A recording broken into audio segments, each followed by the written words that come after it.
முதல்வன் அவர்களுக்கும் அறிவு சமூகத்தினுடைய அமைப்பிற்கும் இருக்கின்ற தலைவர்களுக்கும் நண்பர்களுக்கும் முதலாவது எனது காலை வணக்கத்தை தெரிவித்துக் கொள்கிறேன்.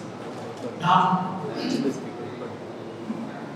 தற்சமயம் ஒரு கடினமான அரசியல் சூழலை சந்தித்துக் கொண்டிருக்கிறோம். மத்தியில் கடந்த 10 ஆண்டுகளுக்கு மேலாக இந்த மிக பெரும் பட்டியலின மக்களுக்கு அவர்களுடைய வளர்ச்சிக்கும் அவர்களுடைய கல்வி வேலை வாய்ப்பவற்றில் மிகப்பெரிய ஆபத்தை உருவாக்கி கொண்டிருக்கிறார்கள். அதற்கு முன்னோடியாக தமிழகத்தில் திராவிட முன்னேற்ற கழகம் ஒரு மிகப்பெரிய துரோகத்தை இங்கு உள்ள பட்டியலினத்தில் பெரும்பான்மையான மக்களுக்கு துரோகத்தை சூழ்ச்சியின் சாயலாக நிறைவேற்றியிருக்கிறது. உள்ளொடுக்கீடு என்பது 3 வகையாக நாம் பார்க்க வேண்டும். ஆந்திர பிரதேசத்திலும் பஞ்சாபிலும் மற்ற மாநிலங்களில் இது ஆரம்பத்திலே உருவானது. ஆனால் அங்கெல்லாம் பஞ்சாப்ல 3 முறை அந்த உயர்நீதிமன்றம் இந்த பஞ்சாபினுடைய சப் கேட்டகரைசேஷன் அல்லது உள்ஒதுக்கீடு என்ற சட்டத்தை நிராகரித்தது.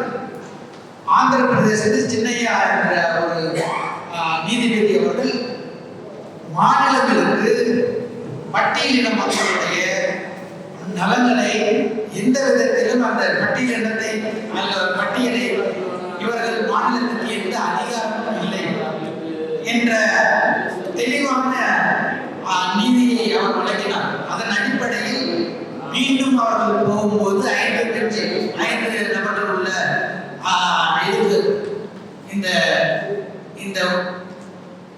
இந்த உரிமைக்கான அவர்கள் சொல்லுகின்ற உரிமைக்கான போராட்டத்திற்கான வழக்கு நடக்கும். அந்த 5 பேருமே 2 ஆண்டுகளுக்கு முன்பு மாநிலங்களுக்கு பட்டியலினத்தினுடைய அந்த பட்டியலை எந்த விதமான மாற்றத்திற்கும் உட்படுத்தக்கூடாது, அதற்கு அதிகாரம் இல்லை.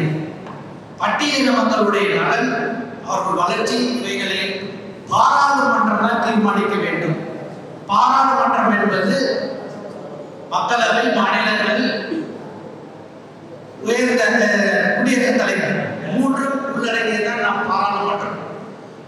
அந்த அதிகாரம் பாராளுமன்றத்திலேயே சிறப்பு அதிகாரம் என்று ஒரு குடியரசுத் தலைவர் பிரசிடென்ட் இருக்கிறது.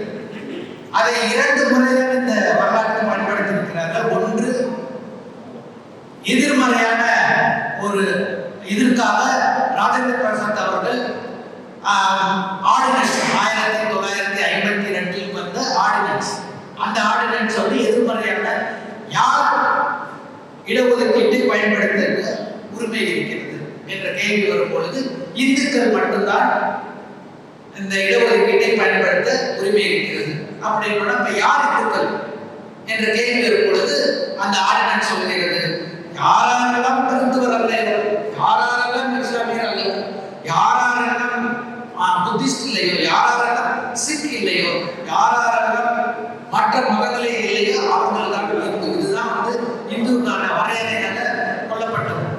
ஆனால் அது அந்த ஆர்டினன்ஸ் வந்த உடனே பஞ்சாபில் ஒரு பெரிய போராட்டம் எடுத்து சிக்குகளுக்கு அப்பொழுதே அந்த பட்டியலில் சேர்க்கப்பட்டார்கள். அவர்களுக்கு இந்து மதத்தில் இல்லாவிட்டாலும் அவர்கள் சீக்கிய தலித்துகளுக்கு, சீக்கிய பட்டியலின மக்களுக்கு இடஒதுக்கீட்டை பயன்படுத்துவதற்கான உரிமை கொடுத்தார். 1991 புத்த மதத்துக்கு தலைவர்களுக்கு அந்த உரிமை மீண்டும் கொடுக்கப்பட்டது. இந்த வகையில் இந்த பிரச்சனை எப்படி வந்தது என்றால், எங்கெல்லாம் அரசியல் தலித் பட்டியலின மக்கள் ஆளுகின்ற ஆதிக்க கட்சிகளுக்கு எதிராக தங்களை திரட்டிக் கொண்டு அதிகாரத்தை பிடிக்க அல்லது அதிகாரத்துக்கு வர வேண்டும் என்று போராட்டத்தை நிகழ்த்தும் போது அங்கு இருக்கின்ற ஆதிக்க அரசியல் கட்சி தலைவர்கள் இங்கு எப்படி திமுக தலித் மக்கள் மீது ஒரு விரோத போக்கை கடைபிடித்ததோ அது போலதான் ஆந்திர பிரதேசத்தில் ஒரு விரோத போக்கை கடைபிடித்தது. டிடிபி தெலுங்கு தேசத்திற்கும் காங்கிரஸ் கட்சிக்கும் நடந்த நெருக்கடிக்காக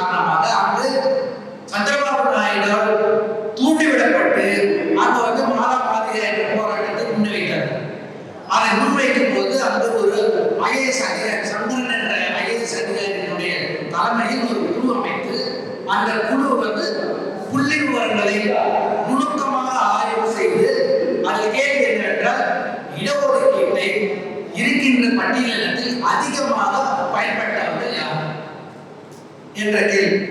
அப்படி ஆய்வு மூலமாக கண்டறிந்தது மாலாவுக்கும் ஆதிகாருக்கும் ஒரு 1.5% மட்டுமே வித்தியாசம் இருக்கிறது. மாலா அதிகமாக 1 அதிகமாக பயனடைந்திருக்கிறார்கள். மாதிகர் 1.5% குறைவாக பயனடைந்திருக்கிறார்கள். இதுதான் அவங்களுடைய கண்டுபிடிப்பு. ஆகையினால் அங்க இங்கு நடந்ததை போல 3% தனி ஒதுக்கீடு கொடுக்கப்படவில்லை. அங்க சப்கேட்டகரைசேஷன் சொல்லிட்டு 4 பிரிவுகளாக ஏபிசிடி என்று பிரித்து அந்த ஏபிசிடி என்னவென்றால் ஒரு பட்டியலின மக்களுக்கு ஒதுக்கப்படுகின்ற அந்த பதவி அல்லது கல்வியில் இடம் யார் வேண்டாலும் பட்டியலினத்திலிருந்து அப்ளை பண்ணலாம். ஆனால் முதல் பிரையாரிட்டி மாதிரியாக செல்லும் என்ற ஒரு பரிந்துரையை செய்தார். ஆனால் அந்த பரிந்துரைக்காக தேசிய எஸ்சி/எஸ்டியினுடைய ஆணையத்திடம் ஒப்புதல் கேட்டார்கள். அதற்கு ஒப்புதல் கொடுக்கவில்லை.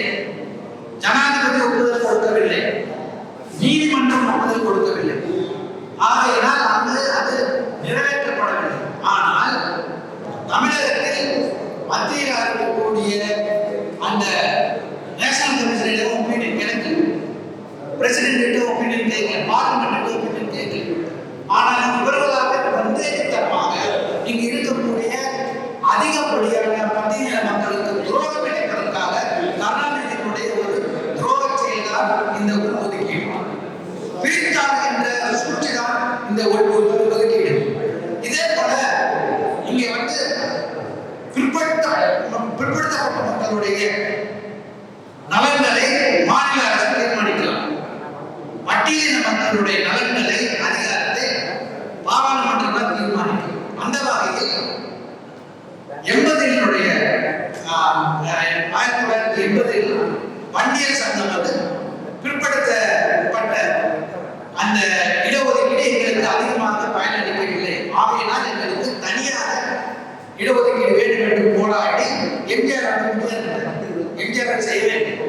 ஆனால் 89 கருணாநிதி ஆட்சி வந்தவுடன் 20% தனியாக மிகவும் பிற்படுத்தப்பட்டவர் என்ற ஒரு தொகுதியை ஆரம்பித்து ஒரு கேட்டகரி கொடுத்து அவங்களுக்கு 20% தனியாக கொடுத்தாங்க. 30% இடஒதுக்கீடு பிற்படுத்தப்பட்டவர்கள் எடுக்கல, ஆனால் தனியாக எடுத்துதான் கொடுத்தாங்க.